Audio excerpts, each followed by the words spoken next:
ഇന്ന് നേരം വെളുത്ത് എണീറ്റപ്പോ ക്യാൻറ്റീൻ ചെന്നപ്പോ കണ്ട കാഴ്ചട്ടോ, ചപ്പാത്തിയും നല്ല മുട്ടക്കറി കേട്ടോ. മുട്ടക്കറി എന്ന് പറഞ്ഞാൽ ഇവിടുത്തെ മുട്ടക്കറി നല്ല എരിവും ഉണ്ടാവും മുട്ടക്കറി. പക്ഷെ നമ്മള് പച്ചമുളക് കണ്ടപ്പോ പച്ചമുളക് എടുത്തിട്ടോ. പച്ചമുളക് ഒന്ന് കടിച്ചാലേ അതിന്റെ ഒരു ഇത് വരുള്ളൂ. അച്ചാറുണ്ടായിരുന്നു, അച്ചാർ എടുത്തില്ല. അപ്പൊ മുട്ടക്കറി അടിപൊളി, നല്ല എരിവുണ്ടായിരുന്നു, അടിപൊളിയായിരുന്നു. അതൊക്കെ കഴിഞ്ഞതാ ഉച്ചയായപ്പോട്ടോ. ഉച്ചക്ക് നല്ല ചോറും, സാധാ ചോറും, പിന്നെ മമ്പയർ കേട്ടോ, മമ്പയറും സാമ്പാറാണ് എന്നത്തെ ഇവിടുത്തെ പ്രത്യേകത. സാമ്പാറും പിന്നെ മീൻ പൊരിച്ചിട്ടോ, അയില പൊരിച്ചത്. അയില പൊരിച്ചിങ്ങിട്ട് ഞാൻ പൊരിച്ച മാതിരി ആയിക്കണു മീനും മുള്ളും വരുന്നറിയാത്ത ലെവലിലായിക്കണു. ഞാൻ മീൻ പൊരിച്ച അങ്ങനെയൊക്കെ കേട്ടോ. അപ്പൊ അതാണ് ഉച്ചക്കത്തെ ഐറ്റംസ്. അപ്പൊ ഇങ്ങനെ കഴിച്ചോണ്ടിരിക്കുമ്പോ അപ്പുറത്ത് ഓപ്പോസിറ്റ് അയിലന്റെ വാല്. അപ്പൊ അവൻ പറഞ്ഞു മീൻക്ക് വേണ്ടത് കഴിച്ചു പറഞ്ഞു. അങ്ങനെ ആരെങ്കിലും അപ്പൊ നമ്മൾ വിടുന്നുണ്ടോ മീൻ ഇഷ്ടമല്ല നമ്മള്.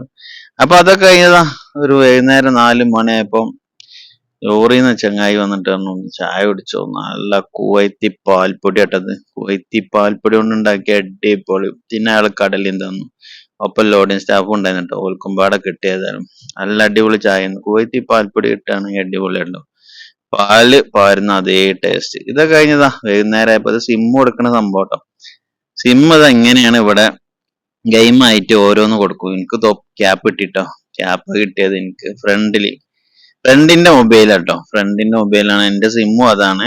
അപ്പൊ എനിക്ക് ക്യാപ്പ് കിട്ടിയത്. ഗെയിമൊക്കെ കളിച്ചണം. ഇതൊക്കെ കഴിഞ്ഞ് വന്നപ്പോ നമ്മളെ മസീർ മുദീറുണ്ട് ബൈക്കാണ് പറഞ്ഞാണ്ട് എന്തൊക്കെയോ ഒരു വലിയ വട്ടത്തില്ല ബെന്നൊക്കെ വാങ്ങിക്കൊണ്ടുവന്നു.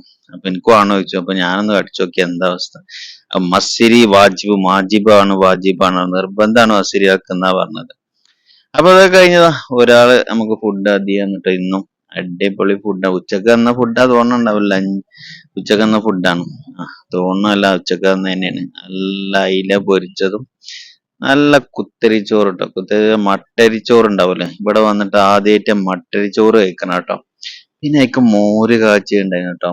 മോര് കാച്ചിയതും പിന്നെന്താ ഉപ്പേരി ഉണ്ട്, നല്ല മീൻകറി, അടിപൊളി മീൻകറി കേട്ടോ. കണ്ടാൽ തന്നെ അറിയാം മീൻകറി നല്ല പുളിയൊക്കെ ഇട്ട് വറ്റിച്ച മീൻകറിയാണ്. അത് മത്തിന്റെ കറി കേട്ടോ, മത്തിക്കറിയാണ്. എന്താ പറയാ അടിപൊളി എന്ന് പറഞ്ഞാൽ അടിപൊളി. നാട്ടിൽ നിന്ന് കഴിച്ച അതേ ഫീൽ. എനിക്ക് തോന്നുന്നു ക്യാൻറ്റീനത്തെ ആരോ സംഭവം തന്നത്. ആളെനിക്ക് വ്യക്തമായിട്ട് അറിയില്ല. അപ്പുറത്ത് ക്യാൻറ്റീനിൽ ഫുഡ് വെക്കുന്ന ആളത് തോന്നുന്നുണ്ട്. അതുപോലെ ടേസ്റ്റ് മലയാളികൾക്ക് ക്യാൻറ്റീൻ വെക്കുന്ന ഫുഡ്. അപ്പൊ അത് നാടൻ ഫുഡ് എന്നാണ്. രാത്രി ഫുഡ് അതായിരുന്നു കേട്ടോ സംഭവം. വേറെ ഒന്നും കഴിക്കേണ്ടി വന്നില്ല, അത് മാത്രം കഴിച്ച് കിടന്നു. കാരണം അടിപൊളിയായിരുന്നു സംഭവം. എന്താ പറയാ മീൻകറി ഒരു രക്ഷയില്ല.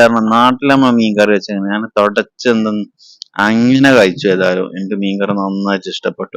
അപ്പൊ വീഡിയോ ലൈക്ക് ചെയ്യാൻ മറക്കുന്ന ആരെങ്കിലും ഉണ്ടെങ്കിൽ ലൈക്ക് ചെയ്യാൻ, സപ്പോർട്ട് ചെയ്യാൻ മറക്കരുത്, സബ്സ്ക്രൈബ് ചെയ്യാൻ മറക്കരുത്. മീൻകറിന്റെ രസം കൊണ്ടിട്ട് എല്ലാം കൂടി തിന്നു നിങ്ങൾ കരുതണ്ട. അപ്പോ ഗുഡ് നൈറ്റ്. അടുത്തൊരു കിട്ടുന്ന വീഡിയോ ആയിട്ട് കാണട്ടോ. മറക്കരുത്, സപ്പോർട്ട് ചെയ്യാൻ മറക്കരുത്. അപ്പോ ഓക്കെ ബൈ എല്ലാരോടും.